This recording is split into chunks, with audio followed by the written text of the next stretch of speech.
seorang bupati kaya raya, tapi terjerat keserakahan hingga akhirnya bertemu seorang wali yang mengubah jalan hidupnya.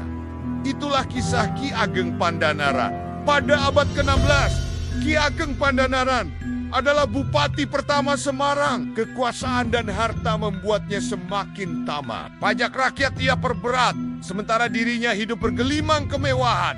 Namun, perjalanan hidupnya berubah. Saat bertemu Sunan Kalijaga, Sunan menegurnya dan mengajaknya melihat penderitaan rakyat kecil.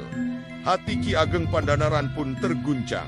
Ia sadar bahwa jabatan bukanlah untuk menindas, tapi untuk mengabdi. Sejak saat itu, ia bertobat. Ia meninggalkan harta, memilih hidup sederhana, dan kemudian dikenal sebagai Sunan Tembayat, seorang tokoh spiritual yang dihormati di Jawa. Kisah Ki Ageng Pandanaran mengajarkan bahwa seburuk apapun masa lalu, pintu tobat selalu terbuka bagi mereka yang mau kembali ke jalan kebenaran.